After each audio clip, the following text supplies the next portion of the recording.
Pessoal, o Nicolás Larcamón, então, não é mais treinador do Cruzeiro, né? Um anúncio feito aí na tarde desta segunda-feira. O Cruzeiro postou aí nas redes sociais, ó, comunicando que decidiu aí pela descontinuidade de Nicolás Larcamón no comando técnico da equipe. Além do treinador aí, deixou também os auxiliares ali, agradecendo aí todo o comprometimento do dia a dia do Cruzeiro, desejando sucesso aí na sequência da trajetória dos profissionais. Bom, esse anúncio aí feito então ali, ó, 2h10 da tarde, deste dia 8 de abril de 2024, um dia depois aí, né, desta infeliz derrota e perda do título do Cruzeiro no Campeonato Mineiro contra o Atlético Mineiro. Mas não só este foi o motivo pela eliminação dele. A gente, né, venhamos e convenhamos aqui, tem outros motivos aí, é claro. A gente pode analisar aí, por exemplo, a eliminação na Copa do Brasil. Acho que aquilo ali já começou a pesar um pouquinho, o trabalho já começa a ser observado, porque acho que o treinador, para estar no cargo e estar competindo junto com o time e tudo mais ali, ele tem que atingir objetivos, né?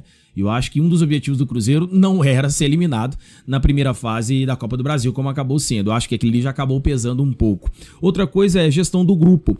Eu percebi que nos últimos jogos, assim, a gente começou a observar algumas coisinhas que eu acho que não são decisões do treinador, que pode culminar em outras coisas internas ali. Como, por exemplo, do Zeyvaldo, vou pegar aqui um exemplo. Ele não colocou ele como titular ali no jogo contra o Atlético Mineiro na final, e melhorou pra caramba com a entrada do Zeyvaldo no segundo tempo. No primeiro tempo não foi ele. E a justificativa é que ele foi punido. É assim que o treinador falou. Foi punido porque vinha tomando cartões demais e tudo mais. Ou seja, esse pensamento do treinador para analisar, para fazer uma punição em cima do jogador, porque ele vem tendo um lado emocional um pouco fragilizado dentro de campo, psicológico ali, eu acho que deveria ser trabalhado de outra forma, não tirando ele do principal jogo. Por quê? Querendo ou não, o Zeyvaldo, hoje, ao lado do Matheus Pereira, podemos dizer assim, é os jogadores mais próximos, assim, do cruzeirense, né? De que entende que, pô, o Matheus Pereira tá jogando muito bem, dando assistência, jogando pra caramba nesse meio de campo, e o Zeyvaldo, assim, de nome de raça, até mais do que o próprio Lucas Romero dentro de campo, atualmente, tá? Tô vendo o Zeyvaldo mais destaque no jogo do que o próprio Lucas Romero, que a gente esperava tanto nesse sentido, de raça, de entrega, carrinho, né? Vai pra cima e tudo mais. Então, ou seja, esses pontos são muito importantes de colocar. A eliminação, essa gestão do grupo, essa manutenção do elenco que ele vem fazendo, as opções que ele tem em mãos também são poucas. Aí entra uma culpa diretamente do planejamento da diretoria, porque, porra, o Verón machucou, o João Pedro saiu, o Claudio aqui problema com vídeo e tudo mais. Porra, mas isso aí tem que estar dentro de um planejamento. Você não pode contratar um jogador específico para posição. Ele machucou, você perdeu, igual o Matheus Pereira hoje. Qual é o plano B se não tem o Matheus Pereira? O Cruzeiro não tem esse planejamento. Então, são coisas que eu acho que passa por cima e responsabilidade da diretoria. Só que o treinador tem que fazer o melhor time com aquilo que tem em mãos, né? E a gente percebeu aí que tinha alguns escolhidinhos, né? Como no caso do próprio Neres, que a gente citou aqui agora. Ele tentou sim algumas outras coisas, tentou testar demais o time, a forma de jogar e tudo, mas ele não definiu o padrão de jogo do Cruzeiro. A gente não conseguiu, a gente tá aqui em abril e o Cruzeiro não tem um padrão muito bem definido de jogo. Esse esquema de 3 zagueiros ainda estava meio confuso, se entrava ou não, e talvez os jogadores entendiam essa confusão também dentro de campo, porque, porra, em um jogo o Marlon e o William vai atuar como da linha de 4 lá atrás. Em outro jogo, um deles vai recompor na linha defensiva de 3, ou então vai sair um volante ou um meia para entrar outro zagueiro, como aconteceu no jogo. Eu acho que tudo isso acaba confundindo o próprio elenco, assim também como a torcida e a percepção que a gente tem daquilo que o treinador está fazendo na equipe do Cruzeiro. E outro ponto que vai chegando ao final, peço desculpas aqui, bati a mão, mas outro ponto que a gente vai chegando ao final foi, claro, a eliminação não, né, a perda do título para o Atlético Mineiro. Eu acho que era muito importante para o segmento do Cruzeiro nesse início de temporada, essa recuperação pela eliminação e também mostrar que o trabalho foi bem feito no Campeonato Mineiro, por ser o melhor time, né, na primeira fase, mas aí perde o título, né, e entregando de bandeja para o adversário, porque por mais que o Atlético tem mais time, é um time superior, tem mais investimento, mas não foi tão superior ao Cruzeiro em se tratando do momento que o Cruzeiro estava competitivo no jogo, porque a partir do momento que o técnico abdica do título, onde ele faz aquela substituição, tirando o Vital, colocando um zagueiro, João Marcelo, que nem era para estar no banco, quando ele tem essa tomada de atitude, ele entrega de bandeja para o adversário, porque o Milito chegou, colocou o time todo para frente, e a hora que tava só o Gemerson lá atrás no Atlético. E o Cruzeiro não conseguiu aproveitar isso, tendo um centroavante que faz gol pra caramba, como é o Dineno.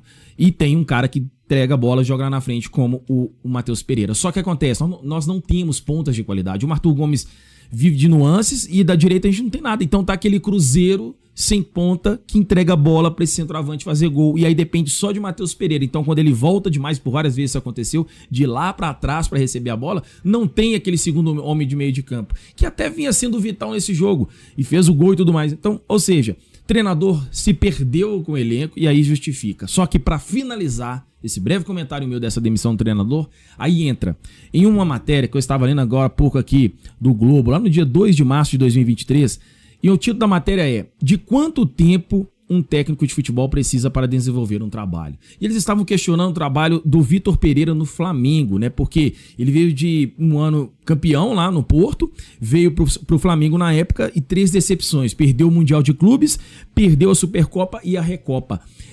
E aí entra aquele questionamento, o futebol com desempenho e resultado. Aqui no Brasil, de 20 times da Série A, pelo menos 15 aí vai ter chance de poder conquistar o Campeonato Brasileiro. Talvez, pegando 10 aí, tenha grande chance, mas 15 ainda tem chance.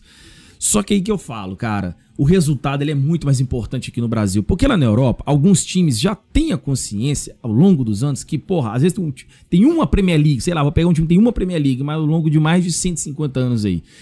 Mais de 100 anos, quer dizer. Só que o que acontece? É acostumado já nesse sentido que, porra, o título não é um objetivo. A conquista não é um objetivo. A classificação pra Champions não é objetivo. Então é muito mais conformizado isso dali, porque são poucos times em disputa. Aqui no Brasil não, cara.